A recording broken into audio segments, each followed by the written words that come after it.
ఇక నెల్లూరులో పారిశుద్ధ్య కార్మికుల నిరసన 2 నెలలుగా కొనసాగుతోంది.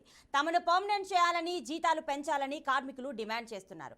ఎన్నికల వేళ సీఎం జగన్ ఇచ్చిన హామీలు నిలబెట్టుకోవాలని కోరుతున్నారు.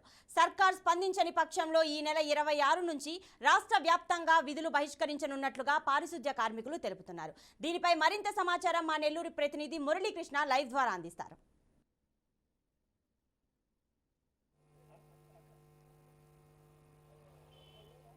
థ్యాంక్ యూ ప్రతిభ. అయితే ఎవరైతే పారిశుద్ధ కార్మికులు ఉన్నారో ఈ పారిశుద్ధ కార్మికులంతా కూడా తమ న్యాయమైన డిమాండ్లు పరిష్కరించాలని కోరుతూ కొద్ది రోజుల నుంచి నిరసన కార్యక్రమాలను కూడా విస్తృతంగా చేస్తున్నారు. ప్రత్యేకించి ప్రతిరోజు కూడా తమ విధులను నిర్వహిస్తూనే విరామ సమయాల్లో ఎక్కడికక్కడ నిరసన కార్యక్రమాలు చేపడుతున్నటువంటి పరిస్థితి ఉంది. మరోవైపు ఈ నెల 26వ తేదీన ప్రత్యేకించి రోడ్డుపైకి వచ్చి ధర్నాలు చేసేటటువంటి కార్యక్రమానికి కూడా శ్రీకారం చుట్టారు. దాదాపు 26వ తేదీ నుంచి నిరవధిక సమ్మెకి కూడా రాష్ట్ర వ్యాప్తంగా ఉన్నటువంటి కార్మికులు, మున్సిపల్ కార్మికులు కూడా దిగబోతున్నారు. వీరందరికీ కూడా ఇటు సిఐటియు కావచ్చు, వామపక్షాలు కావచ్చు, వీళ్ళంతా మద్దతు కూడా ఇస్తున్నటువంటి పరిస్థితి ఉంది. ప్రస్తుతం మనం నెల్లూరులో ఉన్నాం. నెల్లూరులో పారిశుద్ధ కార్మికులు మనం చూడొచ్చు. వీళ్ళంతా కూడా ఎక్కడికక్కడ క్లీన్ చేస్తున్నటువంటి పరిస్థితులు ఉంటాయి. అయితే వీళ్ళతో మాట్లాడే ప్రయత్నం అయితే మనం ఒకసారి చేద్దాం. అసలు ఏమంటుంది, ఎలా ఉంది అనేది తెలుసుకునే ప్రయత్నం చేద్దాం. ఎందుకు ఈ రోజు కూడా వీళ్ళు నిరసన చేస్తున్నారు, వీళ్ళ ధర్నాలు ఎలా ఉన్నాయనేది తెలుసుకునే ప్రయత్నం అయితే ఒకసారి మనం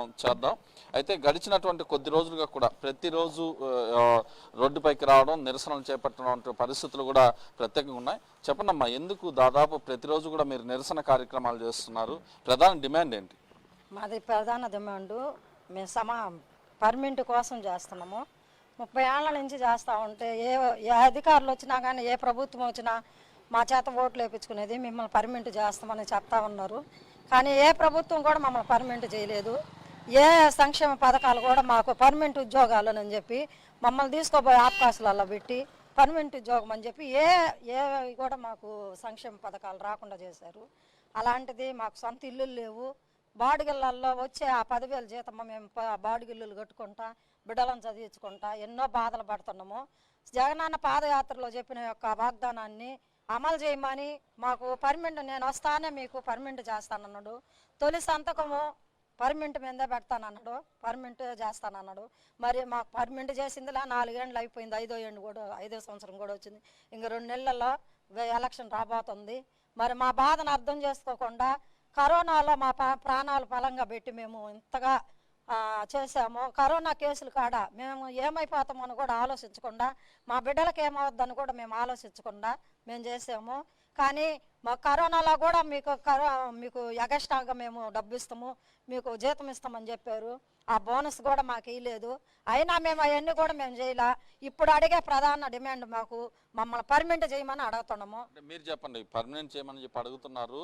మరోవైపు ప్రతిరోజు కూడా నిరసన కార్యక్రమాలు చేస్తున్నారు. ప్రభుత్వం ఏమన్నా చెప్పిందా మీకు?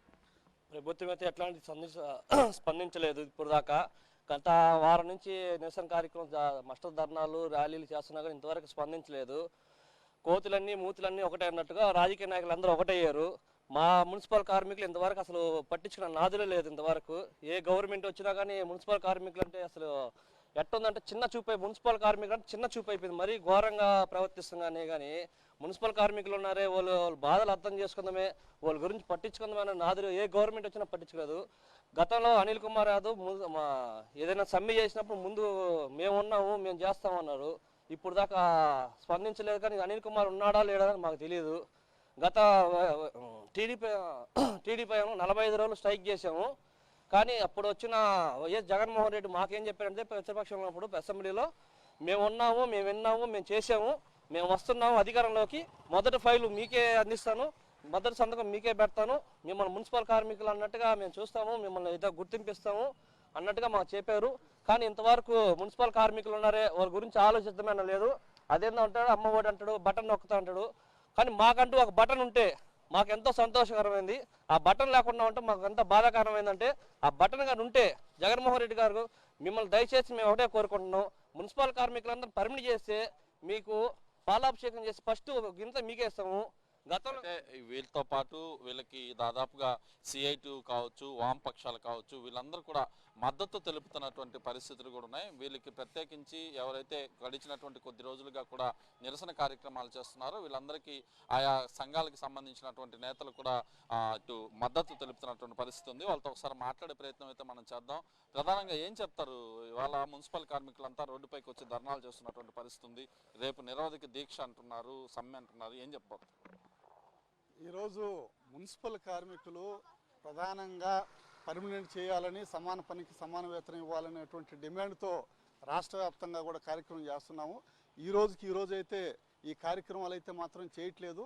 గత 4.5 సంవత్సరాల నుంచి, గతంలో ప్రతిపక్ష నేతగా ఉన్నప్పుడు వైఎస్ జగన్మోహన్ రెడ్డి గారు అసెంబ్లీ సాక్షిగా పాదయాత్రలు ఏదైతే చెప్పారో, నేను వచ్చినటువంటి 6 నెలలలోపు అందరిని కూడా పర్మనెంట్ చేస్తాము, అవుట్ సోర్సింగ్ కాంట్రాక్ట్ వేరు కాదు, వీళ్ళందరికీ కూడా సమాన పనికి సమాన వేతనం ఇస్తామని ఏదైతే చెప్పారో దానికోసం మేము చేస్తున్నాం. 4.5 సంవత్సరాల నుంచి ఓపిక బట్టి అనేక రూపాల్లో ఈ రాష్ట్ర ప్రభుత్వానికి తెలియజేసినా చాలా నిర్లక్ష్యంగా వ్యవహరించబట్టే ఈరోజు ఆందోళనలోకి పోతా ఉన్నాం.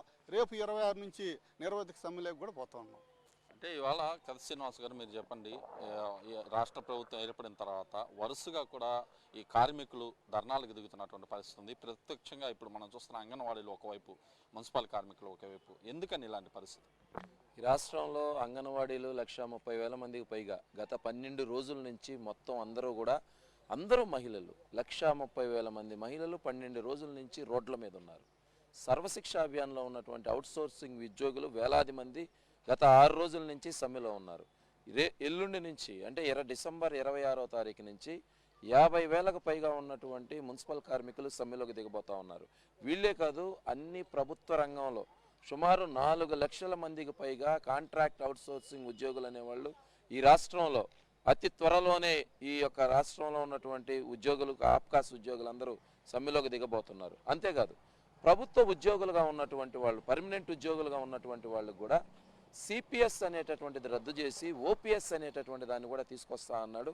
కానీ అది కూడా తీసుకురాలేదు. ఈరోజు ప్రభుత్వ ఉద్యోగులు ఉన్నటువంటి వాళ్ళు కూడా తీవ్రమైనటువంటి అసంతృప్తితో ఉన్నారు. ఒక్కసారిగా పెళ్ళుబుకినటువంటి ఈ కార్మిక అసంతృప్తి ఈరోజు ఒక పోరాట రూపంలో, సమ్మెల రూపంలో ఈరోజు తమ నిరసనని తెలియజేస్తున్నప్పటికీ ఈ ప్రభుత్వం చలించకపోవడం అనేది, గతంలో లక్షలాది మంది ఈ విధంగా రోడ్ల మీదకు వచ్చి ఒక మహోద్యమంలాగా కార్మిక ఉద్యమం అనేది ఈరోజు ఆంధ్రప్రదేశ్లో ఈరోజు నిరసన లక్షల మంది అండి. ఇప్పుడు 130,000 మంది సర్వశిక్ష అభియాను మున్సిపల్ కార్మికులు కలుపుకుంటే సుమారు 2 లక్షలకు పైగా, 2,20,000 మందికి పైగా ఈరోజు సమ్మెలోకి దిగడం అని అంటే ఆంధ్రప్రదేశ్లో ఒక పెద్ద ఉధృతమైన పోరాటం కొనసాగుతూ ఉంది. అయితే మొత్తం మీద తీసుకుంటే ఓవరాల్గా ఇటు ఏదైతే మున్సిపల్ కార్మికులు కావచ్చు, పారిశుద్ధ కార్మికులు కావచ్చు, అలాగే అంగన్వాడీ కావచ్చు, ఇతరత్ర అన్ని శాఖలకు సంబంధించినటువంటి కార్మికులు కూడా వరుసగా రోడ్డుపైకి వచ్చి ధర్నాలు చేస్తున్నటువంటి పరిస్థితులు ఉన్నాయి. అయితే దీనికి సంబంధించి ఇంకా కూడా కొంతమంది ఉన్నారు, మాట్లాడే ప్రయత్నం అయితే చేద్దాం. ఏం చెప్తారన్న? ప్రధానంగా మీరు దాదాపుగా కూడా చూస్తున్నాం, ఎలా ఉంది పరిస్థితి ఇప్పుడు? పరిస్థితి అయితే మా ఉద్యోగులకి తీవ్రంగానే ఉంది. ఈ గవర్నమెంట్ పథకాలు ఏం వర్తించడం లేదు. తొలి సంవత్సరం వచ్చి పిల్లకాయలకి వేసారు, తర్వాత కంటిన్యూగా ఏ సంవత్సరం ప్రభుత్వ పథకాలు ఏం వర్తించలేదు. అది మొత్తం మీద తీసుకుంటే ఏదైతే ఇటు రాష్ట్ర ప్రభుత్వం, రాష్ట్రంలో ఏపీలో వైఎస్ఆర్ కాంగ్రెస్ పార్టీ ఏర్పడిన తర్వాత 4.5 సంవత్సరంలో వివిధ శాఖలకు సంబంధించినటువంటి సిబ్బంది అంతా కూడా రోడ్డుపైకి వచ్చి నిరసనలు చేస్తున్నటువంటి పరిస్థితి ఉంది. ప్రత్యేకించి ఇటీవల కాలంలో మనం వరుసగా కానీ చూస్తే అంగన్వాడీ కార్మికులు గడిచినటువంటి కొద్ది రోజులుగా కూడా నిరవధికంగా దీక్ష చేస్తున్నారు. వాళ్ళ అంగన్వాడీ కేంద్రాలని సచివాలయ ఉద్యోగులు వచ్చి తాళాలు పగలగొట్టేటటువంటి పరిస్థితులు ఉన్నాయి. మరోవైపు ప్రతిరోజు కూడా మున్సిపల్ కార్మికులు రోడ్డుపైకి వచ్చి ఆందోళన చేస్తున్నారు. మరోవైపు ఇటీవలి కాలంలోనే కార్పొరేషన్ కార్యాలయం ఎదుట ఉద్రిక్త పరిస్థితులు అయితే నెలకొన్నాయి. భారీ ఎత్తున వచ్చినటువంటి మున్సిపల్ సిబ్బంది అంతా కూడా ఇక్కడ నిరసన కార్యక్రమం చేసినటువంటి పరిస్థితి ఉంది. రేపు అంటే 26వ తేదీ నుంచి కూడా నిరవధిక సమ్మెకి మున్సిపల్ కార్మికులంతా దిగుతామని కూడా చెప్తున్నటువంటి పరిస్థితి ఉంది. ఏదేమైనప్పటికీ 26వ తేదీ నుంచి రాష్ట్ర వ్యాప్తంగా మున్సిపల్ కార్మికులు కనుక సమ్మెకి దిగితే ఎక్కడికెక్కడ చెత్తా చెదారాలు పేరుకుపోవడంతో పాటు మున్సిపాలిటీలు అదేవిధంగా కార్పొరేషన్ల పరిధిలో ఉన్నటువంటి అనేక ప్రాంతాల్లో కూడా ఇబ్బంది పడే పరిస్థితులు అయితే కనిపించే పరిస్థితి ఉంది. ప్రతిభ. Thank you Muralikrishna.